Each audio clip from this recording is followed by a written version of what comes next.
কিছুদিন ধরেই হিউমিক অ্যাসিডের কথা শুনছি যে হিউমিক অ্যাসিড নাকি গাছে দিলে গাছের রুট ভালো হয়। সেজন্য আজকে আমিও ভাবলাম যে গাছে একটু হিউমিক অ্যাসিড দেবো।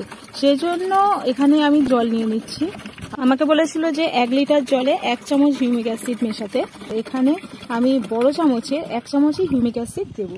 দিয়ে এটা আমি আজকে গাছে ইউজ করব। এই প্রথম আমি হিউমিক অ্যাসিড ইউজ করছি। আমি কোনোদিন কিন্তু এর আগে হিউমিক অ্যাসিড আমার বাগানে ইউজ করিনি। তো দেখা যাক কেমন হয়। তো এখানে আমি এই চামচের এতটা হিউমিক অ্যাসিড নিয়ে নিয়েছি আর এটা জলের মধ্যে গুলিয়ে নেব। গুলিয়ে নেওয়ার পর এটা আমি গাছে দিয়ে দেবো।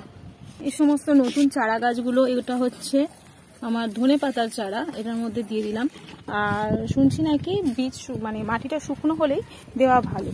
সমস্ত নাকি যে নতুন নতুন গাছ মানে চারা গাছ সেগুলোর নাকি রুট ডেভেলপমেন্টের জন্য নাকি হিউমিক অ্যাসিড খুবই ভালো।